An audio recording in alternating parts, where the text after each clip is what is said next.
Bismillah. Assalamualaikum warahmatullahi wabarakatuh. Alhamdulillah hamdan tayyiban mubarakan fih kama yuhibbu rabbuna wa yarda.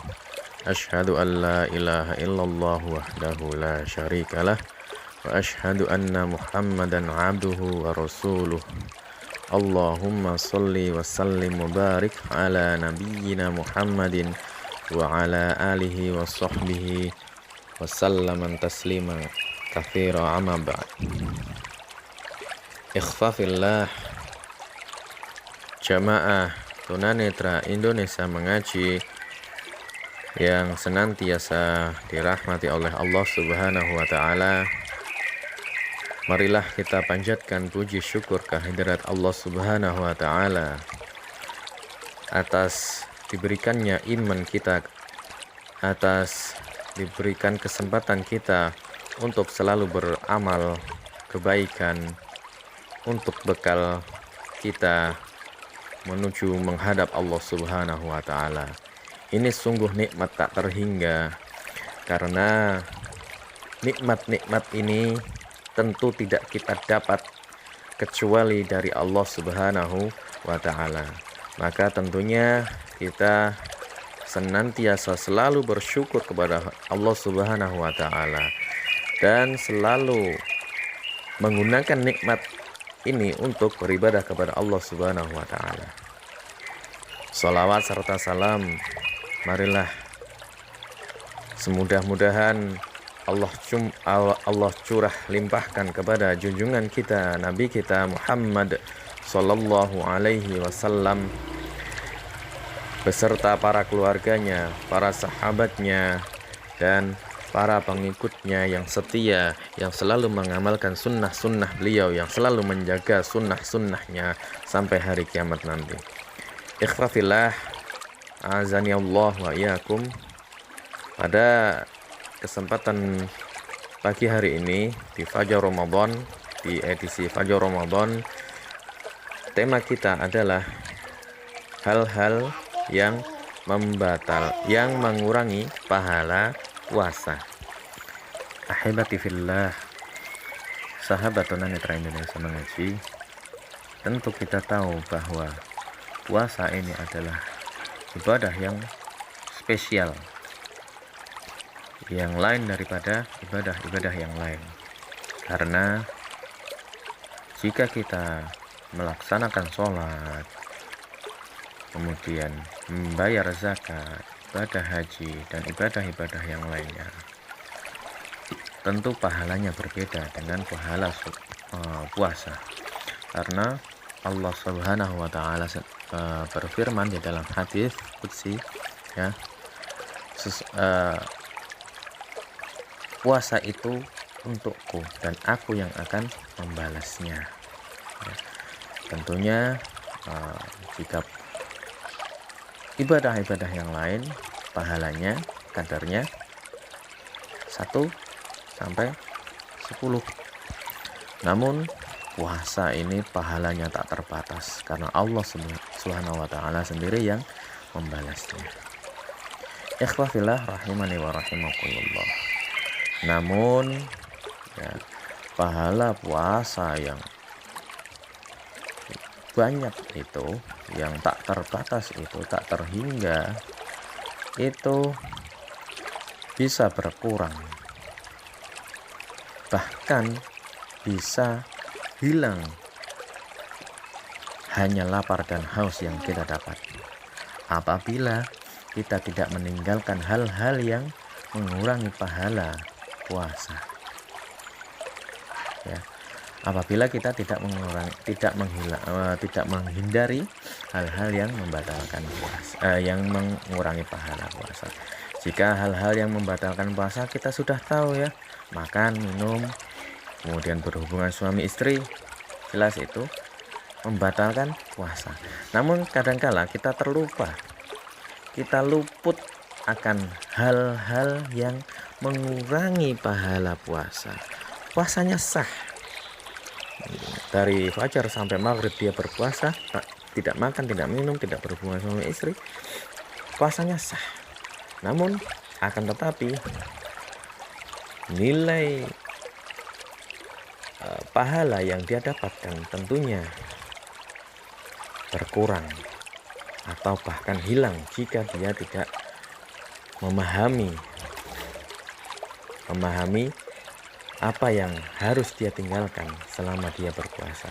Karena puasa itu hakikatnya adalah bukan hanya menahan makan, minum, dan berhubungan suami istri. Namun secara maknawiyah, puasa itu adalah menahan segala sesuatu yang merusak puasa itu sendiri, ya. Menahan marah, menahan untuk tidak berbuat dosa, itu adalah makna dari puasa, ya. Menahan hawa nafsu kita untuk berbuat maksiat pada Allah Subhanahu wa taala. Lalu apa saja yang mengurangi pahala puasa, bahkan menghilangkan pahala puasa itu sendiri? Rasulullah Shallallahu Alaihi Wasallam pernah bersabda dalam hadis riwayat Bukhari yang berbunyi, "Faman lam yadha qaula zuri wa amala bihi falaisa lillahi hajjatun fi ayyadha ta'amahu wa syarabahu." Rasulullah Shallallahu Alaihi Wasallam bersabda, barang siapa tidak meninggalkan, tidak meletakkan, ya maksudnya meninggalkan perkataan dusta dan mengamalkan perkataan dusta itu, maka tidak ada hajat, tidak ada alasan bagi Allah Subhanahu wa taala untuk menerima pahala puasanya, sedangkan dia sedang meninggalkan makan dan minum, atau dalam kata lain dia sedang berpuasa, ya. Allah tidak menerima puasanya jika seseorang tidak meninggalkan qaula zur, perkataan dusta, dan mengamalkan perkataan dusta itu, berbohong, ya, dan lain sebagainya. Itu tidak ada hajat, tidak ada alasan bagi Allah Subhanahu wa taala untuk menerima puasanya. Nah, dari hadis ini kita paham tentunya puasa yang kita lakukan akan sia-sia manakala tatkala kita berpuasa namun kita masih berbohong, kita masih berdusta, kita masih berbuat maksiat, ya. Allah tidak membutuhkan puasanya, yang dia dapat hanya haus dan lapar saja. Dia meninggalkan makan dan minum, namun dia tidak mendapatkan pahala di sisi Allah Subhanahu wa taala sedikit pun. Padahal pahala puasa itu tak terbatas. Allah yang akan memberikannya. Terserah Allah yang memberikan. Nah, itu yang pertama. Jadi yang pertama, ketika kita berdusta, ya, mengerjakan perbuatan dusta, ya, maka pahala puasanya sia-sia. Kemudian Rasulullah Shallallahu Alaihi Wasallam dalam hadis lain, dalam hadis riwayat Bukhari dan Muslim, Rasulullah Shallallahu Alaihi Wasallam bersabda, "Asyamu junnah." Puasa itu perisai, puasa itu benteng. Dalam hadis Muslim riwayat lain, "Kajunahi ahadikum minal qital." Ya, seperti perisai, ya, yang kalian gunakan untuk berperang, ya. Kalau orang berperang pada zaman Rasulullah itu menggunakan besi, bulat untuk melindungi dirinya. Nah, seperti itulah junnah. Puasa adalah perisai untuk dari api neraka. Puasa itu adalah perisai penghalang dari api neraka. Jika kita berpuasa, maka seharusnya selayaknya kita terhindar dari api neraka. Namun ada orang yang hanya berpuasa itu hanya meninggalkan makan dan minum saja, hanya meninggalkan sesuatu yang membatalkan puasa saja, namun dia tidak meninggalkan hal-hal yang lain. Contohnya dalam hadis Rasulullah SAW ini. Maka jika kita ingin puasa itu sebagai perisai, sebagai penghalang dari api neraka, maka harus kita tinggalkan hal-hal berikut ini. Kata Rasulullah, fala yarfuth, dan janganlah kalian mengatakan kata-kata rofath. Rofath itu adalah kata-kata syahwat yang kalian lontarkan, yang kalian ucapkan kepada lawan jenis yang bukan yang bukan pada tempatnya, misalkan pada pacarnya, ya. Ada wanita-wanita yang tidak halal, yang tidak halal ya. Kalau sudah dinikahi itu halal, boleh mengucapkan kata-kata cinta, mengucapkan kata-kata sayang gitu. Nah, namun di luar itu ya, mengucapkan kata-kata rofath itu adalah diharamkan ya.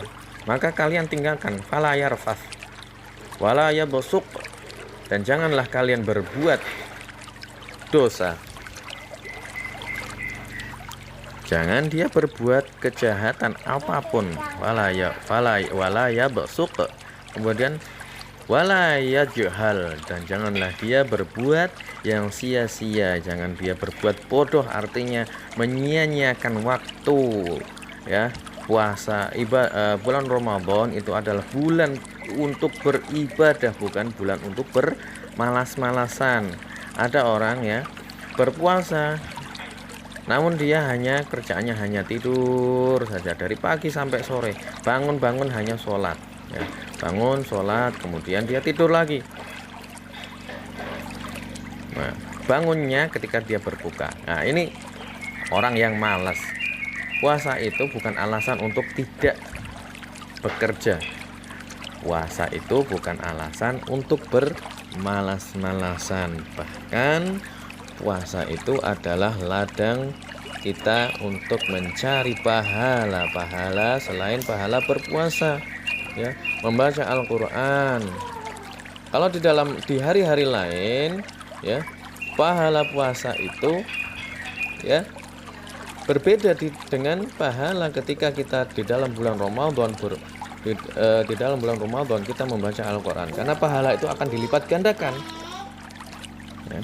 Kita bersedekah di luar bulan Ramadan, tentu di dalam bulan Ramadan akan berbeda pahalanya karena akan dilipat gandakan oleh Allah Subhanahu wa taala. Maka bulan Ramadan, jika ada orang yang bermalas-malasan, tidak beribadah gitu ya, tidak menggunakan siangnya untuk beribadah, malamnya apalagi ya, maka sia-sia, sungguh rugi orang ini ya, karena tidak memanfaatkan waktu untuk beribadah kepada Allah Subhanahu wa taala.